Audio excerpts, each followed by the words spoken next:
Nos da muchísimo gusto recibir al maestro, autor de este libro que se llama, déjame retomar el nombre, que es Los muros de la utopía, Álvaro Ruiz Abreu.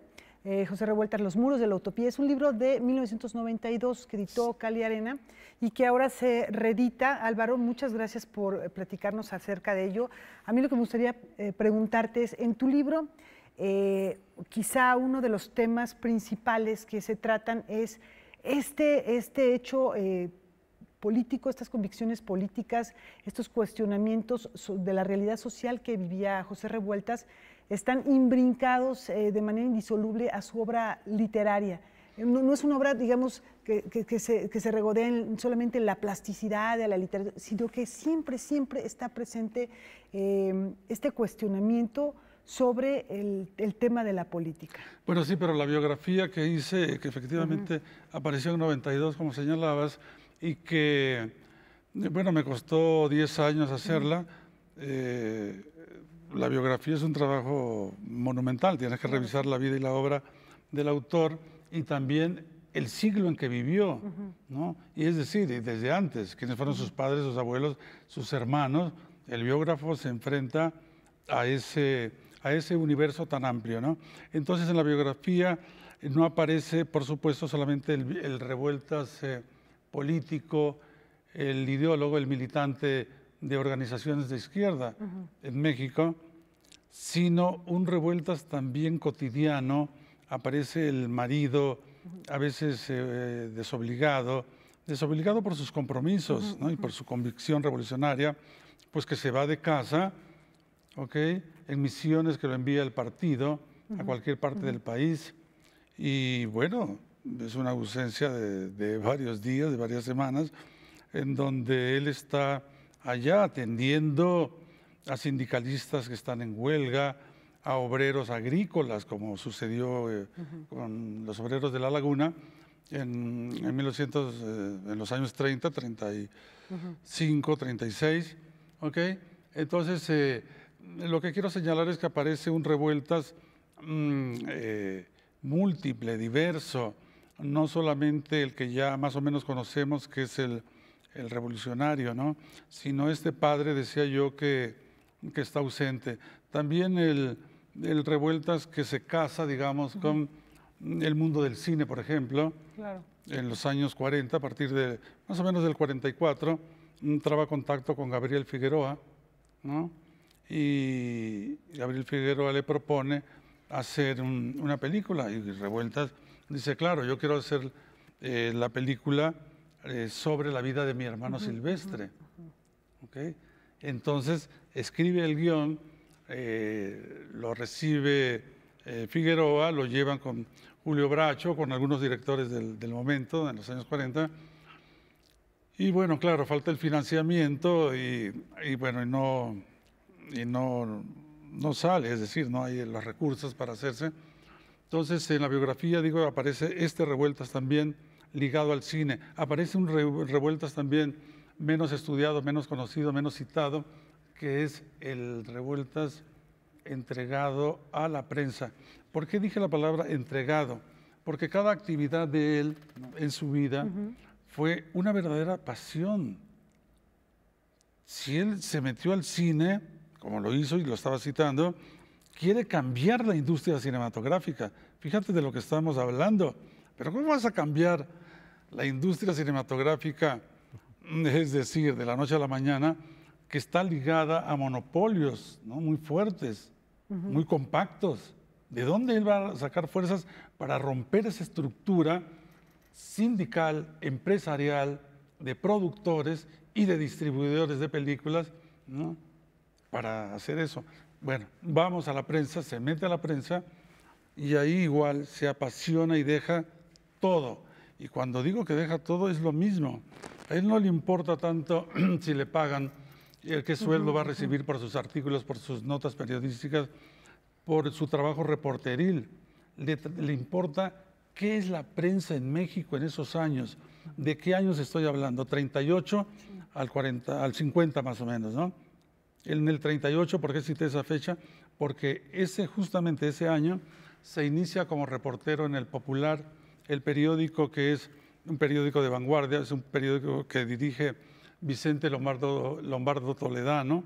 Entonces, en ese periodo él toma el periodismo como una herramienta para escribir, es cierto, pero insisto, también para llevar a cabo cambios en el estilo, en la manera, en el contenido, en los objetivos que debe de tener, según él, el periodista y la prensa en México. Se enfrenta, por tanto, a una prensa anquilosada, esquemática, convencional, bueno, pues obviamente que atada a las subvenciones del Estado, ¿no? Y Revueltas quiere cambiar todo en donde esté. Llega al teatro y lo mismo sucede. Ya estamos citando aquí, ya llevamos 13 actividades que están en la biografía, descritas, analizadas, narradas, ¿no? Bueno, pues hasta donde lo permite la paciencia del lector, ¿ok? En las que este misionero, porque es un misionero, es un peregrino, es un aventurero de las letras, ¿no? Pero sobre todo es un tipo que quiere modificar las cosas, ¿no? En ese sentido, y me desvío un poco, pero bueno, está insinuado en la biografía, como en tantos artículos y conferencias que he dado sobre Revueltas en 20 años, bueno, en más de 20 años, él siempre quiere transformar el mundo, ¿no? Y está empeñado precisamente en eso. Un ejemplo evidente. En 1943 aparece su segunda novela, que podríamos decir que es la primera. ¿Por qué es la primera? Es la segunda, pero digo, es la primera que aparece en con un sello editorial, porque la primera la pagó su hermana Rosaura, me lo acaba de decir su nieta aquí hace 10 minutos, ¿no? Porque el primer libro de Revueltas son Los muros de agua de 1941, y siempre se ha dicho, bueno, se fue a la imprenta a través de una suscripción familiar.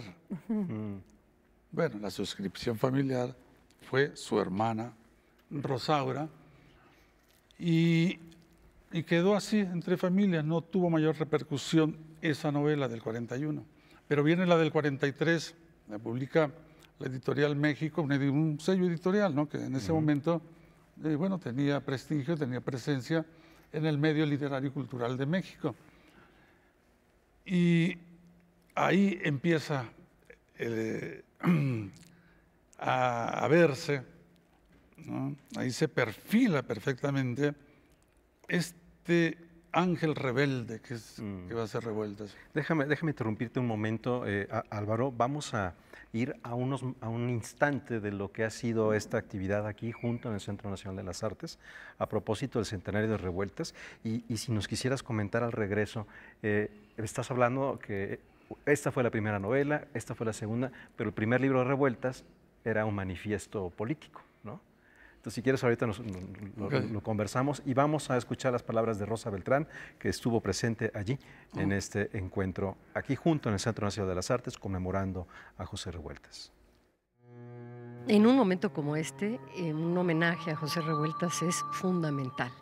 José Revueltas es el autor de Nuestra Oscuridad, de el monstruo que nos habita. Nadie como Revueltas dibujó ese lado duro, terrible, contradictorio de los seres humanos. Toda su obra habla de la lucha de los seres humanos contra sí mismos y contra otros. Por esta razón y por el activismo, el cuestionamiento implacable por la ética de José Revueltas, se vuelve mucho más significativa una actividad como esta, la celebración a 100 años de su nacimiento. Algo en lo que Revueltas es muy claro siempre es que sus personajes y sus atmósferas siempre están vinculados a su condición social.